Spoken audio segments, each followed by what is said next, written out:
Welcome to the deep dive. This is where we really sift through all the articles, the research, the notes, to pull out the most important insights, basically giving you a shortcut to truly understanding some pretty complex topics. Exactly. And today, we're taking a deep dive into Donald J. Trump. I mean, a figure who's just constantly grabbed headlines, divided opinions, and, fundamentally changed American politics. No question about that. And we're drawing from a really detailed, comprehensive report here. It meticulously unpacks his life, his career, and importantly, his enduring influence. Yeah, and our mission today really is to get past the sort of day-to-day noise, the headlines, and really understand the consistent underlying patterns that have defined him throughout this remarkable journey. That's right. And the central finding from this in-depth analysis, which we'll really unpack for you, is that his business career and his political career, they aren't separate chapters at all. Mm. They are, in fact, a continuous unfolding story, defined by a surprisingly consistent set of, let's call them, core principles. And what's so compelling, I think, is how these defining principles pop up again and again across decades. We're talking about things like a counterpuncher legal strategy, right? And a public relations approach that goes with it. Always hitting back. Always hitting back. And a willingness, maybe even an eagerness to use controversy to just dominate the media landscape. Absolutely. Calculated controversy, you might say. And that calculated use of, well, financial and legal structures, specifically designed to limit his own personal risk, his exposure. Yes. Very key. So we're going to reveal how these patterns were, instilled in him from his earliest years, how they powered his rise in that cutthroat world of New York real estate, how they fueled his frankly unprecedented ascent to the presidency, and how they continue even now to shape his actions and his influence long after leaving the White House. So let's trace this really extraordinary journey. Let's start right at the beginning, See where these foundational elements first really took root. Okay, so born Donald John Trump, June 14th, 1946. He grew up in Jamaica Estates, which is an upscale Queens neighborhood. He was the fourth of 5 kids to Mary Ann McLeod Trump and Frederick Crease Trump Sr. Right. And it sounds like an upbringing marked by, well, privilege, sure, but also a real sense of discipline. Yeah. And it was steeped, absolutely steeped in the world of real estate. Oh, completely.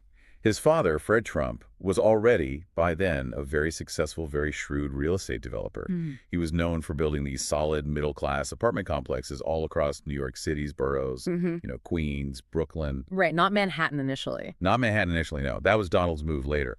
The family business, originally named Elizabeth Trump and Son, actually after his paternal grandmother. Oh, interesting. Yeah, that was Donald's sort of direct, hands-on introduction to construction property development. His brothers, Fred Jr. and Robert, they also worked in the business at various points. His sisters, Elizabeth and Mary Ann, pursued different careers, but that family enterprise, it was the absolute gravitational center of their lives. And what's really illuminating here when you dig into the background is how deep the family's roots in, well, ambition and frankly overcoming adversity really run. Yeah, it's quite a backstory. His mother, Mary Ann McLeod, she was born way out in the Hebrides region of Scotland, emigrated to the U.S. in 1930, so she brought a very distinct cultural background with her. Then on his father's side, you've got German roots, tracing back to this little town called Karlstadt. His paternal grandfather, Friedrich, he emigrated from Germany, late 19th century. And here's a twist. He actually faced banishment from Germany for avoiding military conscription. Wow, really? Yeah. And get this, that same grandfather, Friedrich, he made a pretty significant fortune during the Klondike Gold Rush. But not by digging for gold himself. How? By operating a successful restaurant and, believe it or not, a brothel for all the miners flooding in. Talk about shrewd business. Definitely laying a foundation. Exactly. A financial foundation that came well before the New York real estate ventures. And then back on his mother's side, there's this poignant historical context. Her great-grandparents were displaced by the Highland clearances in Scotland. The forced evictions. Rough history. Very rough. So this whole lineage, it paints a really vivid picture, doesn't it? Successive generations shaped by chasing opportunity, but also by the resilience you gain from, facing adversity. That is quite the historical tapestry, isn't it? It really shows how deeply rooted that drive for success, that adaptability was in the family. Now, his father, Fred, who was known for being disciplined, maybe a bit blunt. Tough negotiator. Right. He described young Donald as pretty rough fellow, and this trait, this sort of raw energy, maybe a tendency to challenge authority, it led his parents to look for a more structured environment. So military school. Exactly. At age 13, pivotal decision. They enrolled him in the New York Military Academy. It's a private boarding school just north of the city. And the report really emphasizes that the culture there had a profound, really transformative impact on him. How so? While students were pushed relentlessly into competitive sports, the whole ethos was built around drilling the imperative of winning. You can just imagine, right? The rigorous schedule, constant competition, always pushing That limits. pressure stuff. Definitely. It was designed to forge resilience, that sort of winner-take-all mentality.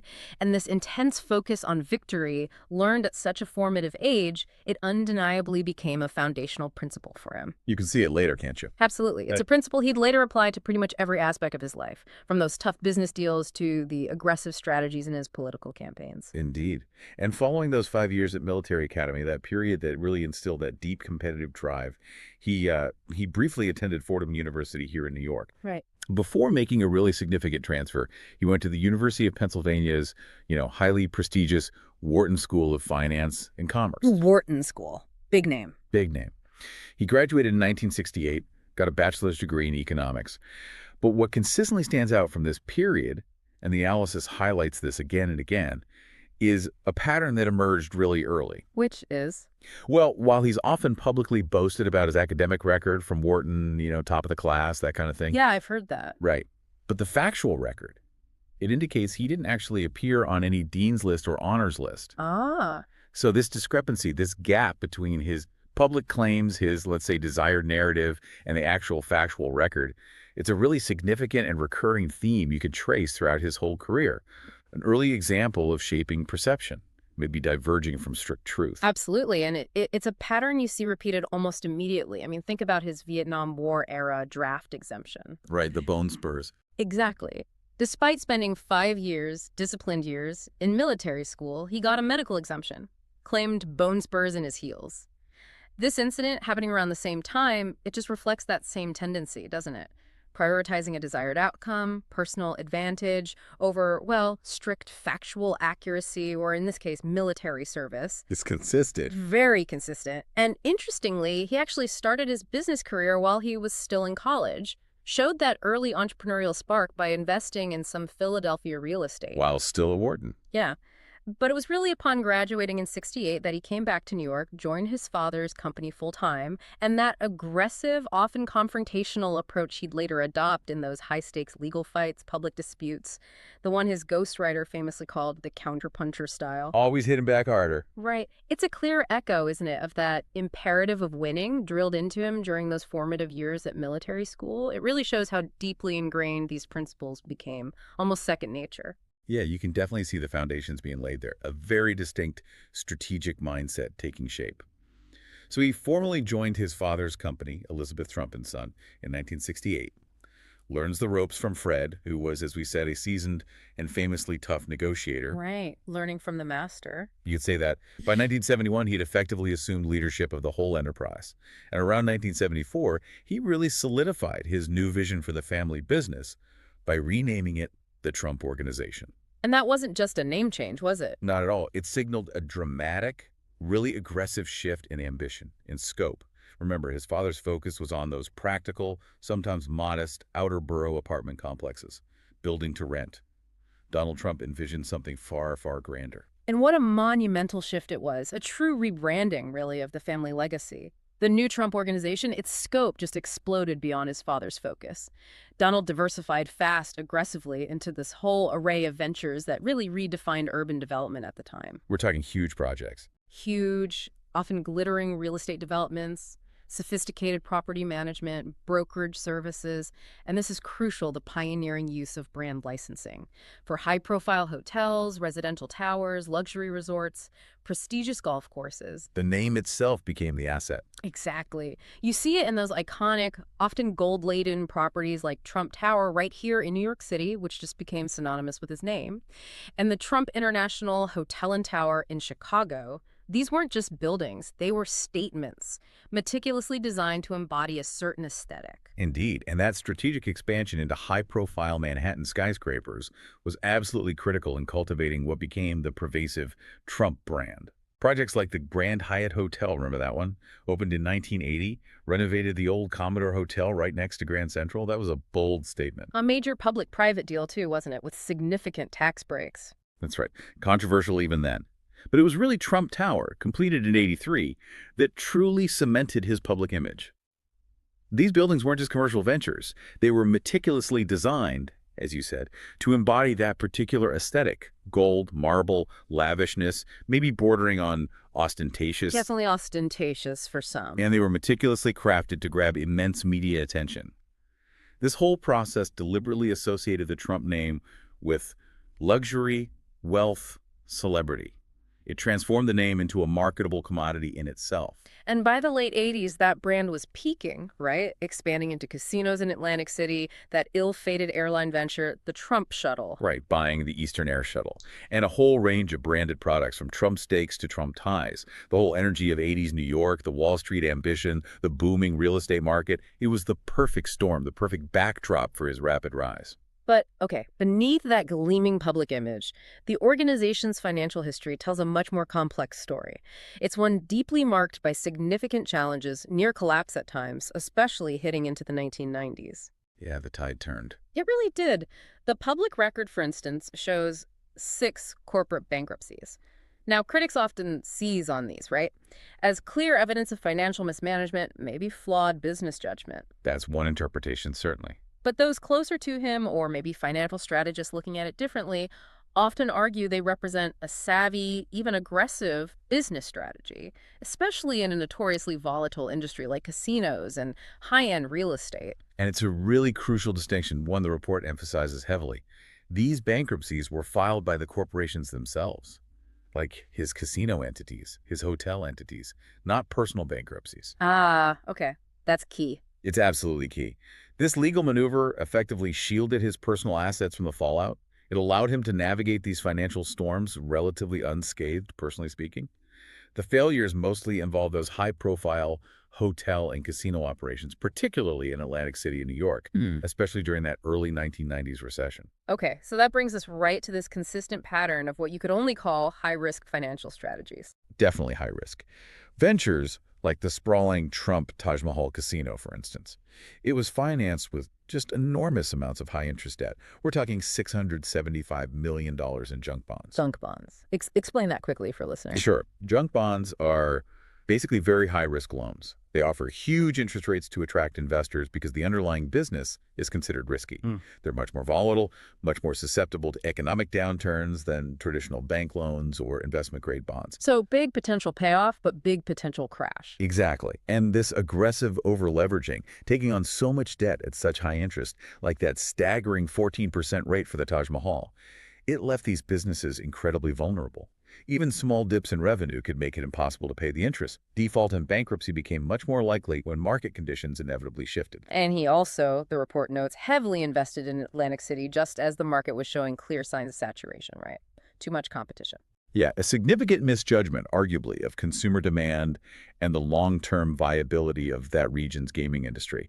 That directly contributed to the financial strain on his casino holdings there. And here's where that, well, strategic brilliance or maybe ruthlessness, depending on how you look at it, really comes into focus.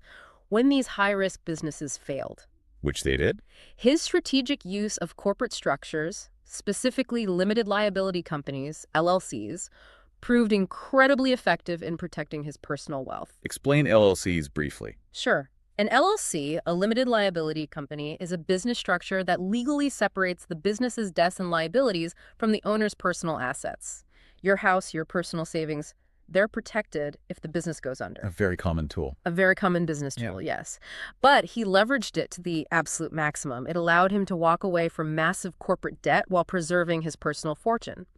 And we also see a really crucial strategic shift emerging during this period. What's that? He increasingly moves away from actually building and investing in physical assets himself, and more towards simply licensing his name, putting the Trump name on buildings others developed or owned. Ah, the branding strategy again. Exactly. It allowed him to profit enormously from the Trump brand, that carefully cultivated image of luxury and success, while simultaneously limiting his own personal financial exposure if the project went bad. It's a textbook move, really. Yeah. Maximizing potential upside while minimizing downside risk. It let him survive, even thrive, after these significant corporate setbacks. And this pattern, taking on massive debt for a shot at a huge payoff, but always consistently using legal structures to limit personal exposure to loss. It's a profound, consistent theme. It spans his business life and, as we'll definitely get into, his political life, too. Right. The corporate bankruptcies weren't simply failures in the traditional sense.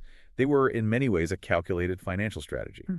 One, he's demonstrably adapted to a whole range of challenges, from civil lawsuits right up to political investigations. Okay, so to give listeners a clearer picture of these financial challenges and how they really exemplify this strategy, maybe we should quickly walk through those 6 corporate bankruptcies the sources detail. Good idea. Let's tick through them. So first up, 1991. The Trump Taj Mahal Casino and Hotel. We mentioned the massive debt, right? $675 million in those junk bonds. Yeah. That huge debt load, plus the recession hitting, plus the saturated Atlantic City market, it just couldn't meet its obligations. So the corporate entity, Trump Taj Mahal Inc., filed for Chapter 11 bankruptcy, which is a reorganization, basically. Okay, 1991. What's next? Well, that same year, 1991, bleeding into 92, similar pressures hit 2 other big properties. The Trump Castle Casino and Hotel, also in Atlantic City, and the famous Plaza Hotel in New York. Ah, the Plaza. Iconic. Iconic. The Trump Castle also filed for Chapter 11 to restructure its own significant debt, cut those crippling interest payments, shed liabilities essentially. Plaza, he bought that with huge fanfare. Huge fanfare, huge debt. It was overwhelmed by a staggering $550 million debt burden. That forced him to give up a 49% ownership stake to his lenders. Again, the corporate entity absorbs the loss. He retains some association, some control, but sheds a huge chunk of the debt personally. Okay, so that's 3 in the early 90s. When's the next wave? Fast forward to 2004. Now we're looking at the larger casino holding company, Trump Hotels and Casino Resorts. It files for bankruptcy. Why? Yeah. Mounting debts, this time exceeding $1.8 billion. Wow. Billion. Another major restructuring. This percent to about 27%. But again, the personal financial hit, mitigated by the corporate filing. Okay, number 5. 2009, right in the thick of the global financial crisis. Another casino holding company, this one called Trump Entertainment Resorts, files for bankruptcy, cites plummeting revenues, a crushing $1.25 billion debt load. Market conditions were brutal for everyone then. True. But the strategy of corporate protection, it remained consistent. And finally, number 6. 2014. The very same Trump Entertainment Resorts has a second bankruptcy filing. Ongoing struggles, particularly at the Taj Mahal again, which just couldn't seem to make it work long term. It illustrates the persistent challenges in that specific market, but also the continued reliance on these corporate maneuvers to manage debt. So these weren't necessarily signs of personal financial ruin for him? Not necessarily, no. More like strategic reconfigurations of his business empire, using the bankruptcy code as a tool. Okay. So after navigating all these turbulent business waters, after years of honing his brand in real estate, casinos, entertainment, the development of his political ambitions wasn't really a sudden pivot, was it? Like flipping a switch? No, not at all. The report makes that very clear. It was more of a gradual evolution, a seamless fusion of his commercial persona and his increasingly visible public persona. That's a really critical observation, I think. His earliest public flirtations with running for president actually date way back to at least 1987. 87. Yeah. And this wasn't some quiet exploration of policy papers behind closed doors. He was actively giving speeches in New Hampshire, a key early primary state, as you know, specifically to promote his new book, The Art of the Deal. Ah, the book tour merged with political testing grounds. Exactly. This initial foray into the political arena was quite literally a sales pitch. It clearly demonstrates that consistent pattern, using political spectacle as a tool for personal branding, commercial branding, a theme that just echoes throughout his entire political career right up to 2016. And he kept that pattern going, didn't he? Evolving it into the new millennium. In 2000, he openly talked about a Reform Party bid for president. The Reform Party, right. Ross Perot's old party. That's the one. And his platform then, it's interesting looking back, it included strong criticism of international trade deals, which sounds familiar. Very familiar. But also, he floated the idea of universal health care. Really? Universal health care? Yep. And he even mentioned wanting Oprah Winfrey as his running mate in an interview with Larry King. Oprah. Wow. Okay. Yeah. So this early, very media-centric approach to politics, prioritizing grabbing attention, building broad appeal, often outside traditional party structures. It was a clear precursor to his later highly unconventional campaigns. It was never just about policy. It was always about commanding the public spotlight, shaping a narrative that resonated, often with a frustrated public. So his official entry into the 2016 race, June 16th, 2015, the famous escalator ride down at Trump Tower. Unforgettable image. Right. It was really a culmination of these long-standing ambitions and all that strategic brand building we've been talking about. But the campaign itself, initially, a lot of people just dismissed it, didn't they? Pundits, establishment figures, calling it a prank, a long shot. Oh, yeah. I remember one British gambling company offered 150 to 1 odds on him actually winning the presidency. 150 to 1, yet despite those dismissals, the groundwork, as you said, had been laid for decades. Absolutely. And his campaign slogan, Make America Great Again, it just became incredibly powerful, an almost instant rallying cry. It was deceptively simple, wasn't it? But highly effective as a marketing message. It brilliantly tapped into this widespread sense of economic anxiety, cultural grievances, deep dissatisfaction among a huge segment of the electorate. And the platform he ran on was this fascinating blend. Populist, nationalist, but also hitting traditional conservative notes. It created this coalition that really defied easy political categorization. Yeah, let's break that down. On immigration, absolutely unwavering, staunch opposition to illegal immigration, the promise to build a big, beautiful wall on the U.S.-Mexico border. And the insistence that Mexico would pay for it. Right. Unequivocally stating Mexico would pay. He also took direct, aggressive aim at international free trade agreements. He lambasted deals like NAFTA, the Trans-Pacific Partnership, TPP, calling them disasters that cost American jobs. And he advocated strongly for increased tariffs on imports to protect domestic industries. But at the same time, he strategically adopted many traditional Republican positions, didn't he? Proposing significant tax cuts across the board. Tax cuts, yeah. Yeah. Ardently supporting the repeal of the Affordable Care Act, Obamacare. Repeal and replace. And vowing to nominate socially conservative judges to federal courts, including, crucially, the Supreme Court. It was this seemingly contradictory mix, defied conventional wisdom, but it just resonated profoundly with a specific, often overlooked part of the electorate. And a key element, maybe the most critical element of his campaign's unprecedented success, was his incredibly unconventional, highly effective communication strategy. Totally different from anything we'd seen before. Completely. He expertly leveraged his existing celebrity brand, the one people already associated with luxury, wealth, and celebrity, from real estate, from The Apprentice. Right, you're fired. Exactly. He used that fame to amplify his message way beyond his more traditional competitors. He used an extreme yet remarkably consistent message that just cut through the noise of a very crowded primary field. And he was an absolute master of psychological repositioning, wasn't he? Famously labeling opponents with those unflattering, easily memorable nicknames. Crooked Hillary, Lion Ted, Little Marco. Yeah. It wasn't just schoolyard taunts. It was a targeted marketing strategy. It stuck. It really did. And his mastery of social media, especially Twitter, was just unprecedented in politics at that scale. It allowed him to talk directly to voters, directly to the news media in this personal, informal, often provocative style, completely bypassing the traditional journalistic gatekeepers. The media didn't know how to handle it initially. Not at all. And this direct, unfiltered approach, Yeah. it generated immense amounts of free media coverage. The report estimates nearly $2 billion worth. $2 billion free. Free media, more than double what any other candidate got, largely because his inflammatory comments, his controversial proposals just consistently captivated the news cycle. They could not cover it. And then there were the rallies. You have to talk about the rallies. Oh, absolutely. They became his signature. They weren't just campaign stops. They were events, almost like rock concerts in their energy. Huge crowds. Huge, enthusiastic crowds, consistently. They generated significant buzz, and they allowed him to connect directly, powerfully, with his target market segments, often rural voters, working-class voters who felt ignored by the establishment.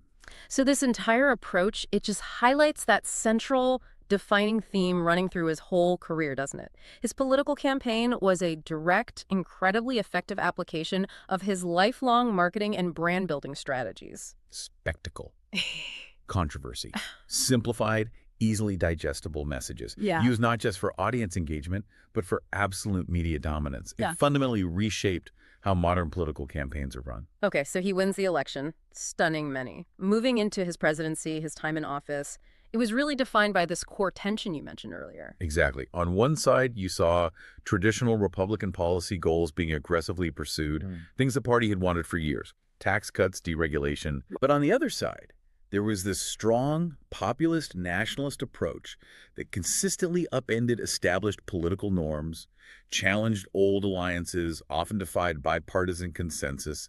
That internal friction really shaped so much of his administration's actions. That tension was clear right from the start. His centerpiece legislative achievement, undoubtedly the Tax Cuts and Jobs Act of 2017. Massive bill. Massive. Lowered the corporate tax rate hugely from 35% down to 21%, made widespread changes to individual taxes, doubled the standard deduction for many. His administration called it the largest tax reform package in U.S. history. A major win for traditional Republicans. Definitely. And beyond taxes, his administration pushed hard on deregulation across various sectors, systematically removing, the report says, nearly 25,000 pages from the Federal Register, streamlining regulations in energy, environment, arguing this stifled economic growth. On the domestic front, though, there were some interesting cross-currents. He did sign the First Step Act. Right, the Criminal Justice Reform Bill. Yeah, a notable bipartisan effort aimed at rehabilitating prisoners, reducing recidivism. Showed some willingness to work across the aisle there. But at the same time, his administration also directed federal prosecutors to seek maximum sentences for drug offenses, a very tough-on-crime stance. And in a really stark shift, he oversaw more federal executions than any president in the previous 120 years. Wow.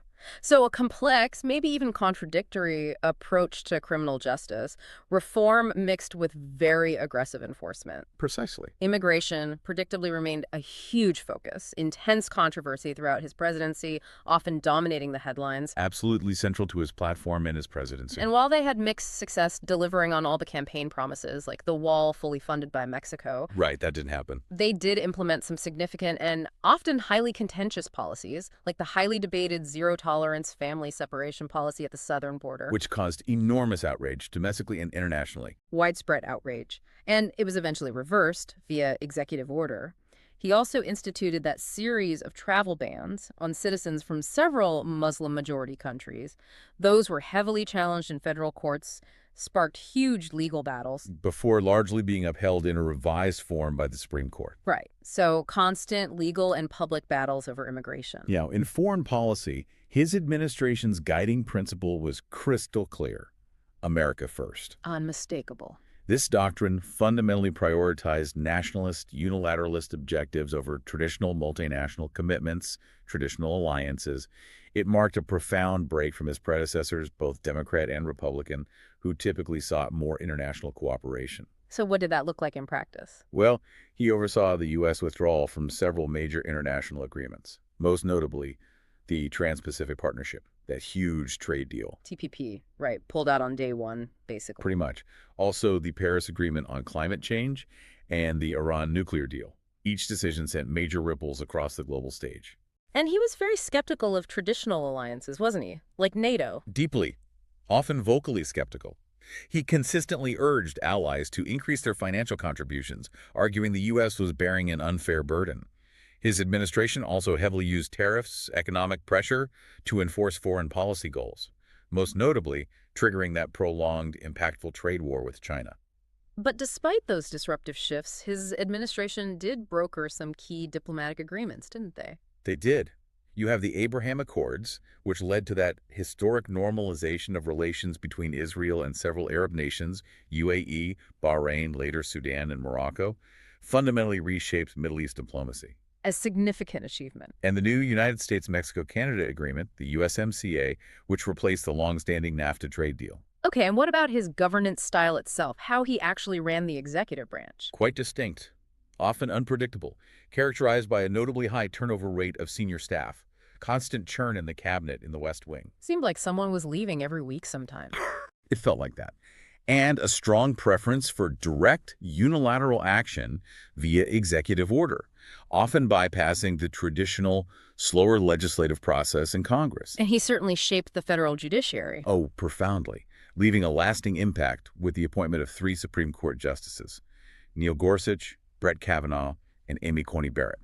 That solidified the court's conservative majority, likely for decades to come. Now, what's also critical to understand here, and the report details this meticulously, is that his presidency was marked by a consistent disregard for many political and social norms. Things that aren't written down in law, but are considered essential for how American democracy functions. The unwritten rules. Exactly. Things like refusing to release his personal tax returns, which had been standard practice for presidents and candidates for decades. Routinely attacking political rivals, yes, but also former staff, judges, even his own Justice Department officials. It blurred lines. It really did. This reliance on unilateral action, the high staff turnover, the public challenges to institutional norms, it all illustrates a governing style that prioritized direct control, personal loyalty, and often a confrontational approach over traditional processes. It reflects that clear, consistent pattern of acting independently, often against established practices. And if we connect this to the bigger picture, it becomes really evident that Donald Trump's entire public life has been characterized by this long, extensive history of legal and public controversies. It didn't start with the presidency. Not at all. This pattern predates his political career by decades and, as we'll definitely get into, has continued relentlessly right up to today. It's not just a series of isolated incidents. It's more like a consistent narrative of a public figure who views litigation, much like business, much like politics, as a potent tool for leverage, for defense, and crucially for public relations, shaping the story. That's a crucial point, and it's a strategy he honed really early on. His legal history actually goes way back to 1973, a federal housing discrimination suit brought by the U.S. Justice Department. What were the allegations? The government alleged that his corporation violated the Fair Housing Act, said they quoted different rental terms to black individuals compared to white individuals, made false no-vacancy statements for apartments they managed, basically steering minority applicants away. Serious charges. Very serious. And in a move that truly became a defining feature of his legal strategy, his lawyer at the time, the legendary and controversial Roy Cohn. Ah, Roy Cohn, a character in himself. Indeed, Cohn filed a staggering $100 million countersuit against the government, a bold, aggressive tactic. A federal judge promptly threw it out, calling it a waste of time and paper. Wow. But Trump ultimately settled the original charges out of court in 1975, importantly, without admitting guilt. And his ghostwriter, Tony Schwartz, later described this as a classic example of his counterpuncher style.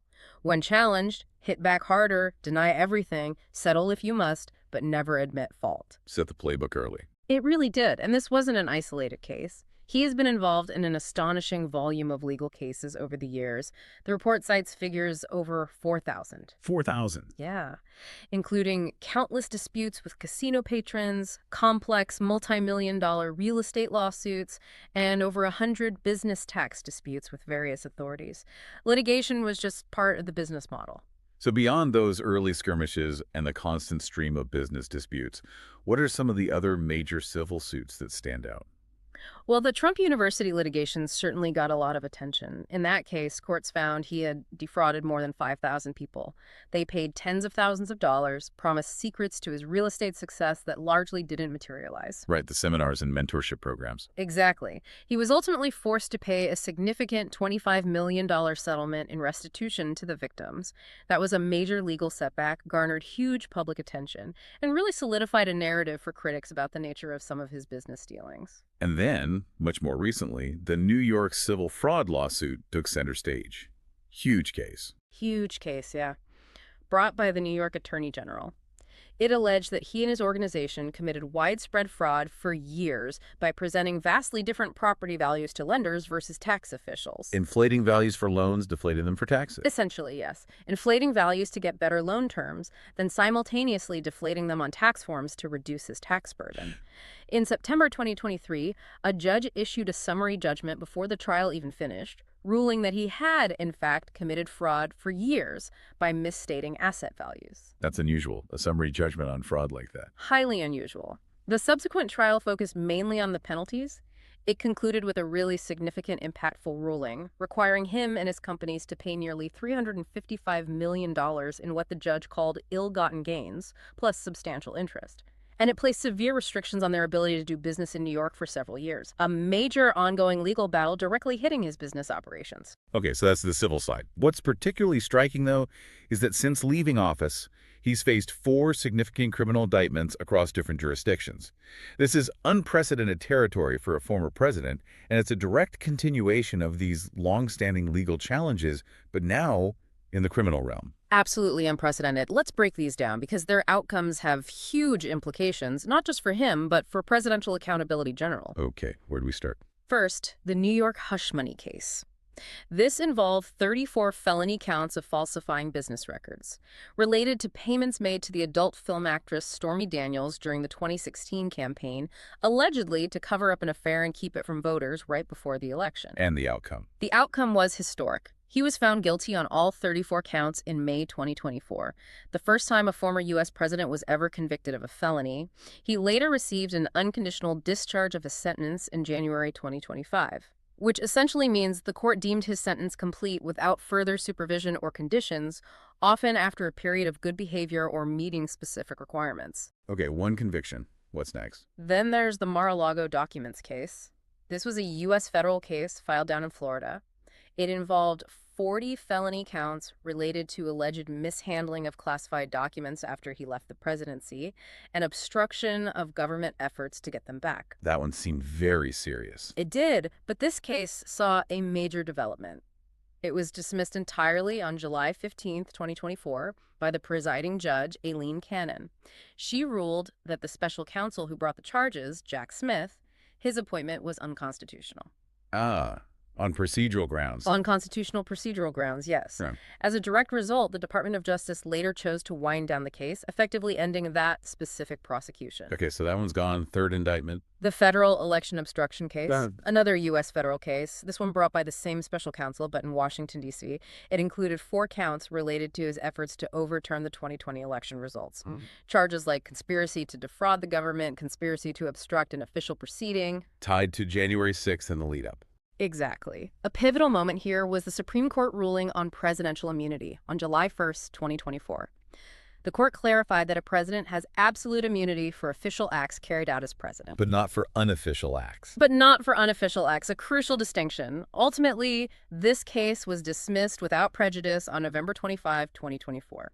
The reasons cited: the Department of Justice's long-standing policy not to prosecute a sitting president, given that he had won the 2024 election and was president-elect at the time of dismissal. Right, the OLC memo issue. Yeah.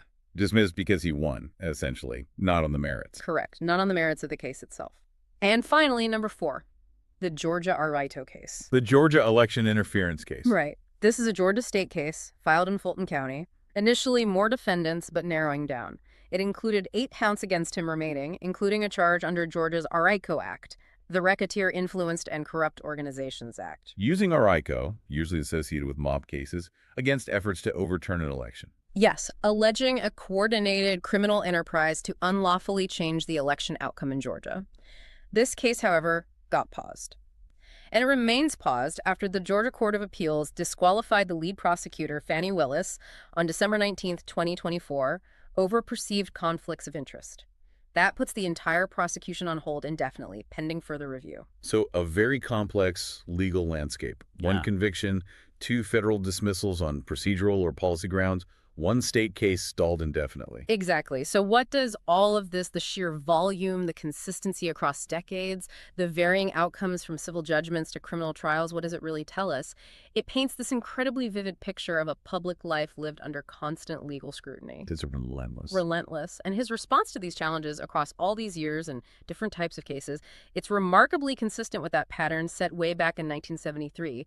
Use aggressive counterclaims, steadfastly deny all wrongdoing, rely heavily on legal appeals, procedural arguments, motions to dismiss anything to stall, delay, and discredit the process itself. Litigation is warfare, almost. You could see it that way. The legal record isn't just a series of isolated events. It's a clear manifestation of a consistent behavioral approach, one that views litigation not just as a way to resolve disputes, but as a potent tool for leverage, for public relations, and ultimately for gaining advantage. Which brings us neatly to the post-presidency period, which, as you said, hasn't been a quiet retirement at all. Far from it. It's been defined by a remarkable continuation, even an entrenchment, of his political and legal battles. After losing the 2020 election, his influence over the Republican Party, far from fading, remained profoundly dominant.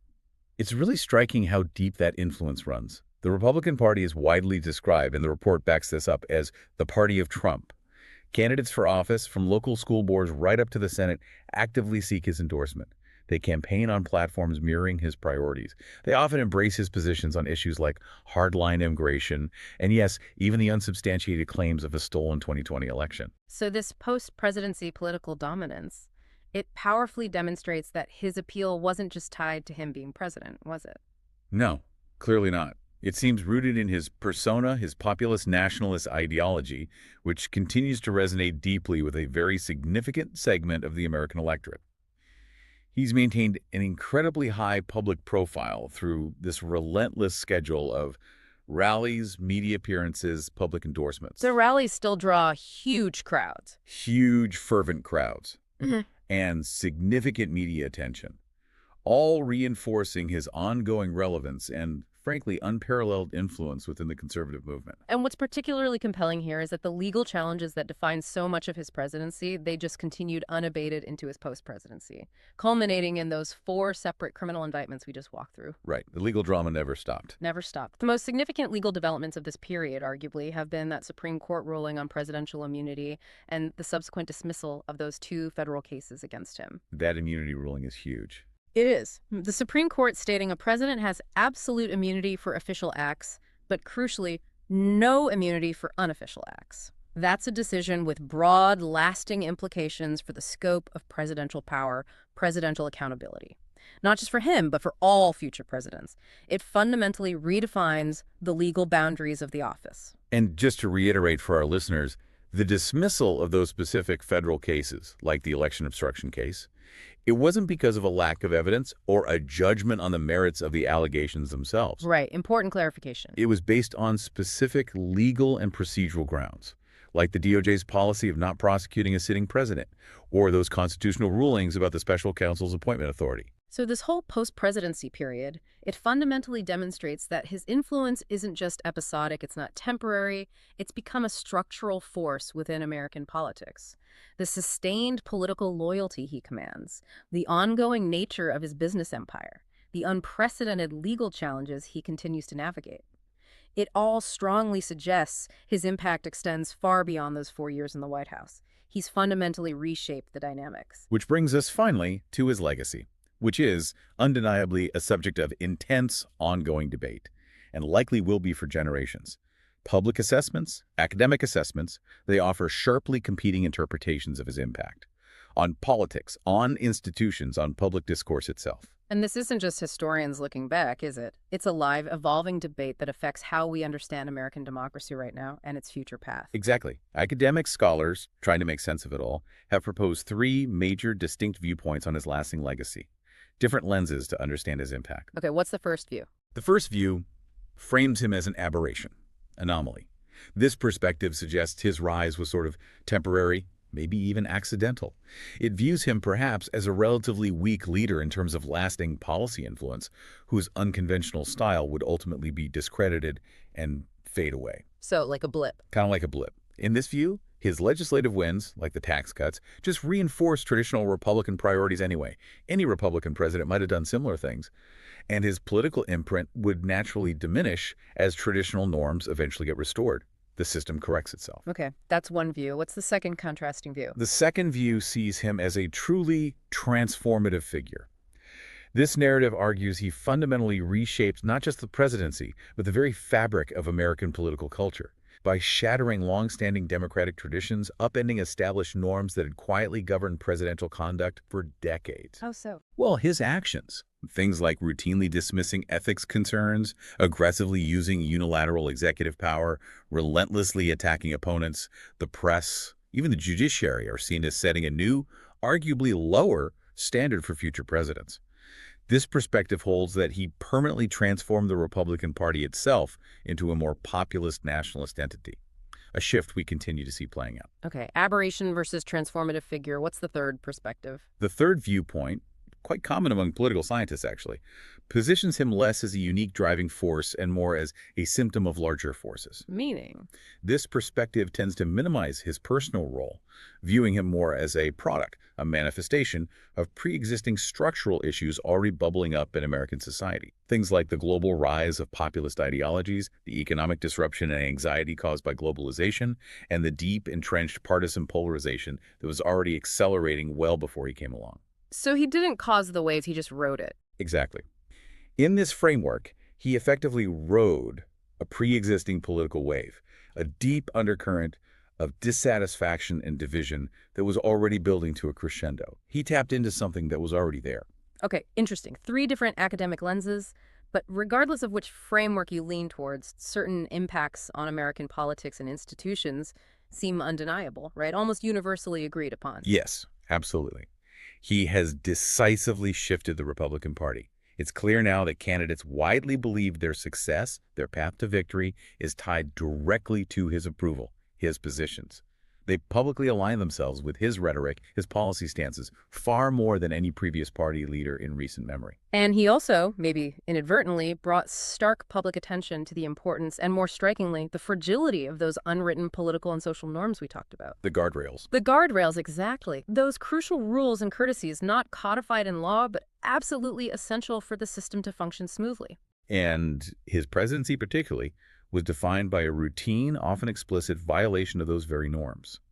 We mentioned refusing to release tax returns, politicizing law enforcement, but most profoundly, his challenge to the peaceful transfer of power, a cornerstone of American democracy. Yeah, his persistent refusal to publicly accept his 2020 election loss, his propagation of those unsubstantiated claims about a stolen presidency. It culminated tragically in the January 6, 2021 attack on the U.S. Capitol, an unprecedented event that profoundly challenged the democratic process at its core, rattled institutions here and around the world. And his influence on public discourse itself is equally significant, almost impossible to overstate. His campaign, his presidency, fundamentally changed the role of social media in politics. His unique, direct, often inflammatory style generated that massive free media attention that helped propel him past more traditional candidates. And he's also widely seen as having significantly deepened the country's partisan polarization, hasn't he? Fostering a climate where political opponents are increasingly viewed not just as people with different ideas, but as somehow alien, evil, and un-American.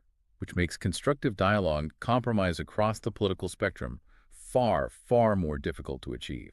So ultimately, his legacy isn't just a historical accounting of a presidency, is it? It's a live, ongoing, vital debate about the future of American political behavior itself. Exactly. By consistently challenging norms that were previously just taken for granted, revealing how unwritten and vulnerable they often are, he forced this profound reevaluation of what constitutes acceptable conduct for a president and maybe reveal the extent to which the American system truly depends on mutual respect for its unwritten rules and its institutions. Well, we've just completed a really comprehensive deep dive, tracing those consistent principles, those enduring patterns that have defined Donald J. Trump's extraordinary journey. From a New York real estate heir to, well, one of the most polarizing and undeniably influential political figures in modern history. Yeah, and it seems clear that his business and political careers are just profoundly intertwined, driven by that unique, consistent approach to branding, the strategic leveraging of controversy for media advantage, and that highly calculated use of financial and legal structures to limit personal risk and maximize personal gain and influence. So as we conclude this deep dive, here's maybe a provocative thought for you, the listener, to consider. Given this analysis of his impact on unwritten norms, on established democratic institutions, what does Donald Trump's enduring influence truly reveal about the fundamental strengths, but also the inherent vulnerabilities of American democratic institutions? Good question. And how might that understanding shape the future of political engagement for all of us as citizens, as participants in this ongoing experiment? Thank you for joining us on this deep dive into a truly complex and transformative figure, a study in resilience, strategy, and, yes, unrelenting influence.